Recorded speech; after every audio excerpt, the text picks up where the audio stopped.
July 2, 1943, Castelvetrano Airfield, Sicily. The sun hung low over the dusty runways as American and British pilots prepared for another day of grinding air combat.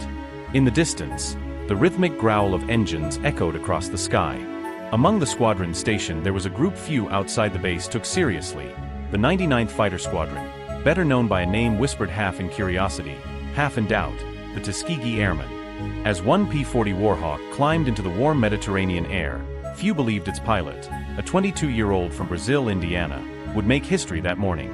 His name was First Lieutenant Charles B. Hall, and in minutes, he would do something the world powers of his time thought impossible. High above Sicily, a German Focke-Wulf 190 cut through the haze, its pilot confident, perhaps even bored. The Luftwaffe ruled the skies of Europe, or so they thought. Hall's Warhawk dove silently, the engine screaming as gravity lent its fury. Then comes the thunder. A burst of .50 caliber fire tore through the Germans' fuselage. Smoke, then flame, then silence, as the enemy spiraled helplessly toward the ground. When Hall landed, ground crews rushed to him in disbelief. He had just claimed the first confirmed aerial kill by a black American pilot in history. The base erupted in applause, but beyond those airstrips, few celebrated. Across the ocean, skeptics still mocked the idea that African American pilots could match, let alone outperform, their white counterparts. To the Nazis, men like Hall didn't belong in the sky. Their ideology declared black men unfit for modern warfare. But reality had just shattered that delusion. The Luftwaffe's arrogance would soon meet its reckoning, because behind Hall stood an entire squadron of pilots waiting for their chance to rewrite history. And when they came, they would bring a message written in fire and steel, one that every German pilot would soon learn to fear. Long before Charles Hall's victory made headlines, the story of the Tuskegee Airmen began under a cloud of doubt and quiet hostility. In early 1941, as war raged across Europe, the U.S. Army Air Corps faced a growing demand for pilots. But when African American men volunteered to fly, military officials hesitated, not because of training capacity, but because of prejudice. Many in Washington viewed the idea of black combat pilots as a political nuisance.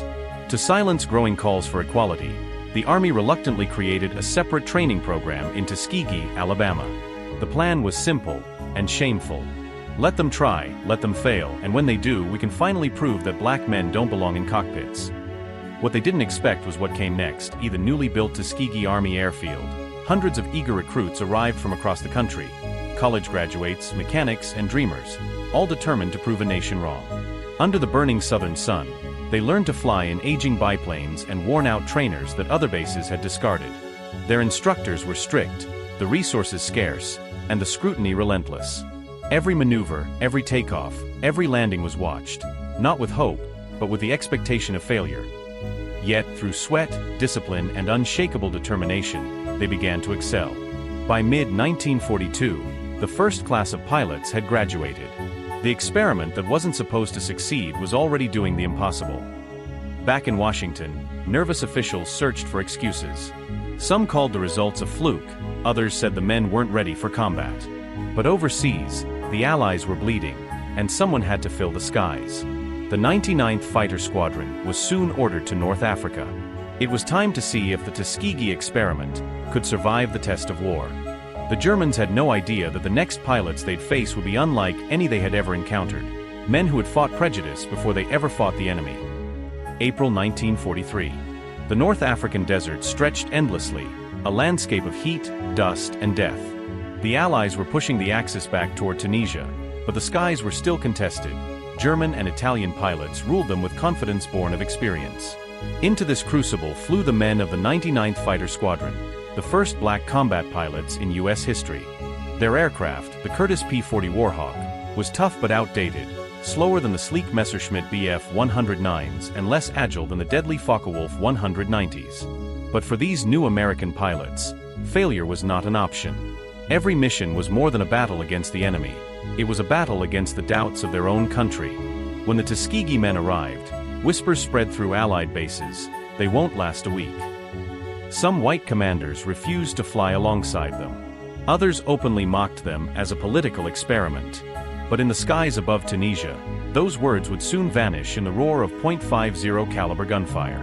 Their first combat sorties were escort missions, protecting bombers and reconnaissance aircraft from enemy fighters. Each mission tested their training, discipline, and nerve. And though they faced seasoned Luftwaffe aces, the Tuskegee pilots quickly proved their worth. They flew tight, precise formations. They stayed with their bombers when others chased kills. And when Charles hauled down that FW190 over Sicily, it silenced more critics than any speech ever could. Still, victory came at a cost. The desert heat fried engines, sandstorms blinded pilots, and supply shortages meant spare parts were a luxury. But the men endured, driven by pride, unity, and the burning desire to prove that courage had no color. By the end of their first months in combat, the Germans had learned a new name, the Red Tails. And for the first time, Luftwaffe pilots began to ask, who are these men flying with the red-painted tails? And why won't they die? By early 1944, the Tuskegee Airmen had proven they could fight, but now they would be asked to do something far greater: protect the lifeline of the Allied war effort, the bombers of the 8th and 15th Air Forces. The war in Europe was entering its deadliest phase. Massive daylight bombing raids struck deep into Germany, targeting factories, rail lines, and fuel depots. But those missions came at a terrible cost. Bomber crews faced waves of Messerschmitts and Focke-Wulfs tearing through their formations. Losses were staggering. Entire squadrons vanished in minutes. And so, in February 1944, the 332nd Fighter Group, made up of 4 Tuskegee squadrons, was reassigned to Italy. They flew newer, sleeker P-47 Thunderbolts at first, and later, the long-range P-51 Mustangs that would make history. It was there, on the dusty airstrips of Ramitelli, that they made a decision that would define them forever. To make their planes stand out, and to recognize one another in the chaos of combat, the pilots painted the tails of their P-51s bright crimson red. It was meant as a mark of pride. But soon, that red tail would become a symbol of fear to the Luftwaffe. The Germans began to refer to them with a mixture of respect and frustration: Die Roten Schwans, the Red Tails. At first, German pilots thought they were rookies or decoys. Then, one after another, their fighters began to fall. What set the Red Tails apart wasn't just skill, it was discipline. While other squadrons sometimes broke formation to chase kills, the Tuskegee pilots held the line. Their only mission: protect the bombers, no matter the cost. And in doing so, they built one of the most extraordinary reputations of the entire war. Soon, bomber crews began to request them by name.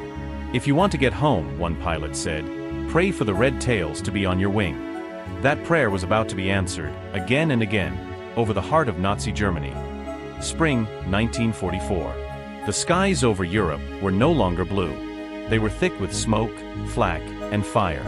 Every morning, hundreds of Allied bombers rumbled eastward from Italy and England, heading into the heart of Nazi Germany. Their mission: cripple the Reich's war machine. But for every B-17 or B-24 that took off, too many never came home. That was about to change. From the airfields at Ramitelli, the 332nd Fighter Group, the Red Tails, began flying long-range escort missions deep into enemy territory. They were now equipped with a sleek silver P-51 Mustang, capable of flying more than 1,500 miles and matching the Luftwaffe's best in speed and climb. Their orders were simple but brutal: stay with the bombers, no matter what. For the Red Tails, this wasn't just duty, it was defiance. Every formation they flew was a statement, to the Germans, to their own military, and to history itself. When the Luftwaffe came, it came hard. Dozens of Messerschmitt Bf 109s and Focke-Wulf 190s would dive out of the sun, cannon shells tearing through the sky. But the Red Tails didn't scatter. They stayed tight, turning head-on into the attack. What followed was chaos: tracer fire, twisting contrails, and engines screaming as fighters spun out of the heavens. One pilot later recalled, when you saw those red tails above the bombers, you knew you were safe. And if you were a German, you knew you were in trouble. The Luftwaffe began to take notice.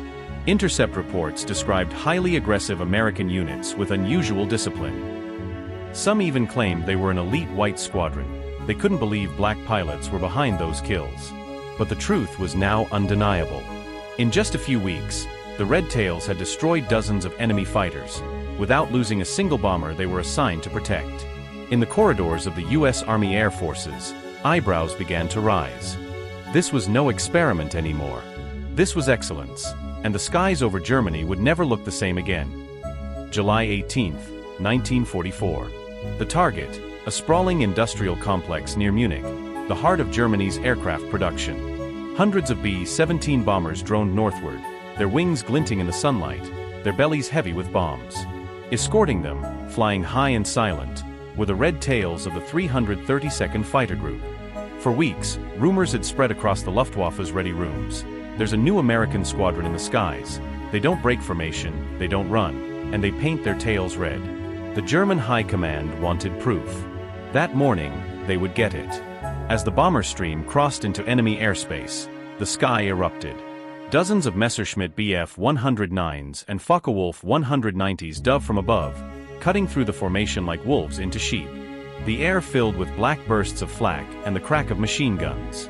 It was a scene of organized chaos, and the red tails were right in the middle of it.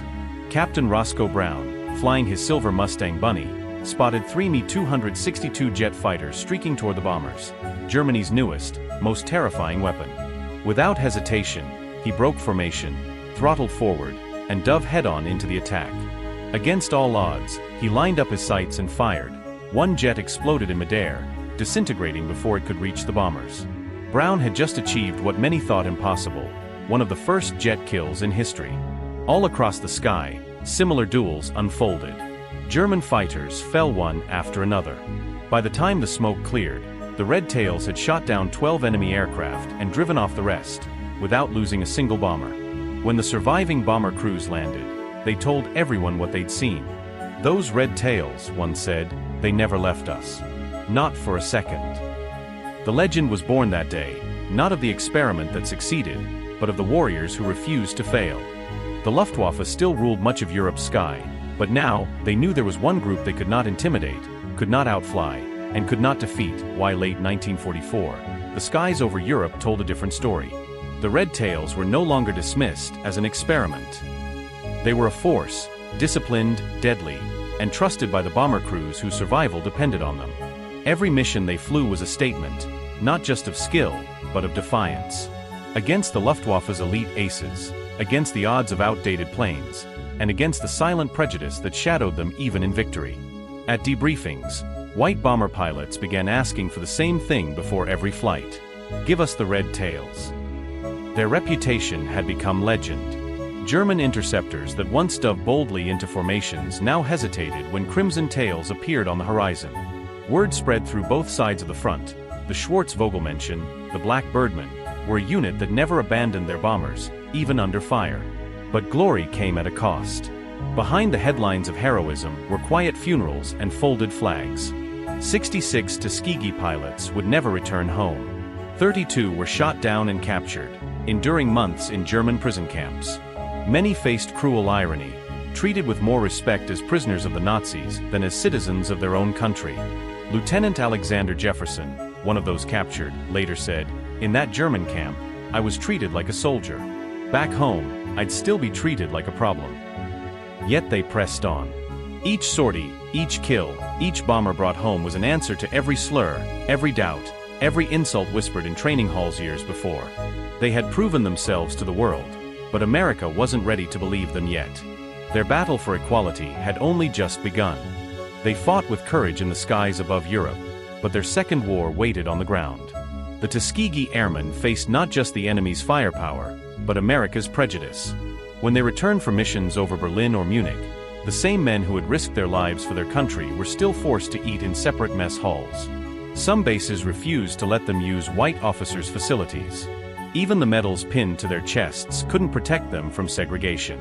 To the bomber crews they escorted, they were heroes. To their own nation, they were still the experiment. It was a bitter paradox, the kind that burns deep into a man's soul. They had fought for freedom in a world at war. Yet they would land their planes and walk back into a country that denied them that very freedom. Lieutenant Roscoe Brown later reflected, "We fought two wars. One against the Nazis, and one against our own country's doubts." Black newspapers across America, the Chicago Defender, the Pittsburgh Courier, the Baltimore Afro-American, turned their victories into headlines. They celebrated every kill, every successful escort mission, every bomber saved. To them, the Red Tails were living proof that courage, skill, and honor knew no color. But mainstream America stayed mostly silent. Their achievements were buried in military reports, their photographs tucked away in dusty archives. History almost forgot them before it even began to remember. And yet the Germans, their enemies, did remember. Luftwaffe pilots spoke of the Schwarz-Vogelmännchen with reluctant admiration. They respected what so many Americans still refused to see. In that contradiction lay the tragedy, and the triumph, of the Red Tails. They had shattered two myths at once, the myth of Nazi racial superiority, and the myth of American racial inferiority. But their hardest mission, changing their own country's heart, was still ahead. By the spring of 1945, the war in Europe was collapsing. The Luftwaffe was exhausted, its fuel reserves dwindling, its best pilots long gone. Yet above the chaos, the crimson-tailed Mustangs of the 332nd Fighter Group flew as proudly as ever. Their mission stretched farther, their odds steeper, their results undeniable. When the final tallies came in, the numbers spoke louder than prejudice ever could. Over 15,000 combats sortis. 1,578 missions. 112 aerial victories. 150 ennemis aircraft destroyés, 11 Grund. 3 German jet fighters, the feared Me-262s, shot down in a single day. Even the U.S. War Department could not ignore them anymore. The Red Tails bomber escort record became legendary. 27 bombers lost under their protection compared to 46 on average for other P-51 groups. Their precision, discipline, and selflessness had saved hundreds of airmen who might otherwise have vanished into the clouds of Europe. But as the celebrations erupted across Allied bases, the Red Tails' homecoming was different. There were no parades waiting at the docks, no triumphant fanfare. Many white airmen were met by bands and banners. The men of the 332nd returned to segregated terminals, their uniforms respected abroad but doubted at home. It was a quiet victory, too quiet for what they had achieved. Colonel Benjamin O. Davis Jr., now a national hero to those who knew the truth, carried himself with the same silent dignity he had shown at West Point. He said little, but his very presence spoke volumes. Still, word was spreading. Bomber crews who had survived under the Red Tails' protection told their stories. "If you see Red Tails on your wing," one veteran said, "you're going to make it home." The legend began to grow, not through official reports, but through the men who owed their lives to them. Yet, as the war ended, a darker question loomed. Would America remember their service, or bury it beneath the color line once again? When the guns finally fell silent in Europe, the Red Tails' war was not yet over. Their next battle would be fought not in the skies, but in the conscience of their own nation. In the months following victory, the United States military faced an uncomfortable truth. The Tuskegee Airmen had outperformed expectations, exceeded every mission standard, and proven beyond doubt that skill and valor knew no color. Yet they returned to a homeland still divided by segregation. At airfields across America, black pilots were ordered to use separate facilities. In some towns, they were refused service while still wearing their uniforms. For many, it was a bitter realization that defeating fascism abroad had not yet defeated prejudice at home. Colonel Benjamin O. Davis Jr. continued to rise through the ranks, his quiet determination becoming a symbol of disciplined defiance. In 1954, he became the first black general in the United States Air Force, a milestone born directly from Tuskegee's legacy. Change came slowly but surely. In 1948, President Harry S. Truman signed Executive Order 9981, officially desegregating the U.S. Armed Forces, a decision shaped by the Red Tails' undeniable performance. Their service had rewritten military doctrine and redefined what American courage truly meant. But for decades, their story remained hidden from mainstream history. Textbooks overlooked them. Museums left their names out. Only within black communities, in barbershops, churches, and veterans' halls, were their tales told, passed down with pride and reverence. Recognition came at last in 2007. 60 years after their final combat mission, President George W. Bush awarded the Tuskegee Airmen the Congressional Gold Medal, America's highest civilian honor. The surviving pilots, now elderly and gray-haired, stood together one final time. Their eyes carried the memories of fallen comrades, men who had fought 3 wars and won them all. They had defeated the Luftwaffe in the air, shattered Nazi racial ideology, and helped dismantle segregation in their own military. Their red tails, once a mark of division, had become a symbol of unity, courage, and excellence. Roscoe Brown, who had downed a German jet over Berlin, spoke for them all. We didn't just fight the Germans. We fought ignorance, prejudice, and hatred, and we won all three. The Red Tales proved that history is not written by color, but by courage, and that sometimes, the greatest victories are not those fought in battle, but those won in the hearts of men.